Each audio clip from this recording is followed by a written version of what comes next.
കേരളത്തിലെ ജനമനസ്സുകൾക്ക് വലിയ പ്രതീക്ഷയാണുള്ളത്. ഞങ്ങളെ സംബന്ധിച്ചിടത്തോളം നിങ്ങൾക്കെല്ലാവർക്കും അറിയുന്നത് പോലെ നല്ലൊരു ശതമാനം തീരപ്രദേശത്ത് വസിക്കുന്ന ആളുകളാണ്. തീരപ്രദേശം വേണ്ടത്ര ശ്രദ്ധ ലഭിക്കാത്തതുകൊണ്ട് മാത്രം ഇന്നും ഈ അവസ്ഥയിൽ നിൽക്കുന്നു. ഓരോ വർഷകാലത്തും ഉണ്ടാകുന്ന അപകടങ്ങൾ, സുരക്ഷാ സംവിധാനങ്ങൾ, ഓഖി ചുഴലിക്കാറ്റുണ്ടായപ്പോഴാണ് അതിൽ നിന്ന് കിട്ടിയ സംഭാവന, ജനസംഭാവന എടുത്തുകൊണ്ട് മറൈൻ ആംബുലൻസ് നിർമ്മിച്ചത്. പക്ഷേ അത് നിർമ്മിച്ച് ഒരു 2 മാസം പോലും കടലിൽ രക്ഷാപ്രവർത്തനത്തിൽ ഏർപ്പെട്ടില്ല. അപ്പോൾ ഇത് തന്നെയാണ് ഓരോ കാലഘട്ടത്തിലും നടക്കുന്നത്. ഞങ്ങളെ സംബന്ധിച്ചിടത്തോളം ഈ വർഷം പൊതു രാഷ്ട്രീയ രംഗത്ത് വലിയ ശ്രദ്ധേയമായ ഇടപെടലുകൾ നടത്തി. അത് തിരുവനന്തപുരത്ത് മാത്രമല്ല, കേരളത്തിൽ കാസർഗോഡ് മുതൽ മത്സ്യമേഖലയിലുള്ള തൊഴിലാളികൾ അവർ നേരിടുന്ന വലിയ പ്രശ്നങ്ങൾ നിങ്ങൾക്ക് എല്ലാവർക്കും അറിയാം. മുനമ്പം പ്രശ്നം, വിഴിഞ്ഞത്തെ പ്രശ്നം, ഈ പ്രശ്നങ്ങളെല്ലാം കണ്ണടച്ചിരുട്ടാക്കുന്ന ഒരു സംവിധാനമായിരുന്നു ഉണ്ടായിരുന്നത്.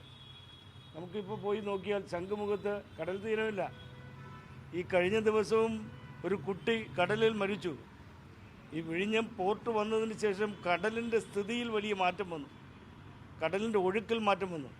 നല്ല ദൃഢഗാത്രരായ ആളുകളൊക്കെ വലിയ ഈ കടൽ ചുഴിയിൽപ്പെടുന്നൊരവസ്ഥയുണ്ട്. പക്ഷേ ഇത്തരം കാര്യങ്ങളൊന്നും പരിശോധിക്കുന്നില്ല. അപ്പം ഞങ്ങൾ മത്സ്യമേഖലയിൽ നിന്ന് മത്സ്യത്തൊഴിലാളികളുടെ അനുഭവങ്ങളും അവരുടെ പ്രതിബന്ധങ്ങളും തടസ്സങ്ങളുമൊക്കെ അറിയുന്ന ഒരു അംഗം നമ്മുടെ സംസ്ഥാനത്തിൻ്റെ മന്ത്രിസഭയിലുണ്ടാകണമെന്ന് ഞങ്ങൾക്ക് ആഗ്രഹമായിരുന്നു. ഞങ്ങളത് വേണ്ടത്ര ശ്രദ്ധയോടുകൂടി ഉത്തരവാദിത്തപ്പെട്ട ആളുകളോടൊക്കെ അറിയിച്ചിട്ടുണ്ടായിരുന്നു. ബഹുമാന്യനായ മുഖ്യമന്ത്രി ഇന്ന് തിരുവനന്തപുരം അതിരൂപത ബിഷപ്സ് ഹൗസിലേക്ക് വരുമ്പോൾ അദ്ദേഹം ഞങ്ങളോട് പറഞ്ഞൊരു കാര്യം ഇതാണ്. തീരപ്രദേശത്തെ വിഷയങ്ങളിൽ അദ്ദേഹം സർവാത്മന ഇടപെടുന്ന ആളാണ്. അദ്ദേഹം ആ രംഗത്ത് വളരെ ക്രിയാത്മകമായ ഇടപെടലുകൾ നടത്താൻ അദ്ദേഹം സന്നദ്ധമാണെന്ന് വാഗ്ദാനം ചെയ്തു. ഞങ്ങൾക്ക് അതിലൊരു വലിയ പ്രതീക്ഷയുണ്ട്. ഞങ്ങളെ സംബന്ധിച്ചിടത്തോളം ഈ ഫിഷറീസ് വകുപ്പും മന്ത്രിയും അതുപോലുള്ള കാര്യങ്ങൾ വളരെ പ്രധാനമാണ്. ഈ മത്സ്യത്തൊഴിലാളികളുടെ അനുഭവങ്ങളും മത്സ്യത്തൊഴിലാളികളുടെ മനസ്സും അറിയുന്നവരായിരിക്കണം ഫിഷറീസ് മന്ത്രി. ഞാനിപ്പോഴും ഓർക്കുന്നുണ്ട്, ശർമ്മ മന്ത്രി.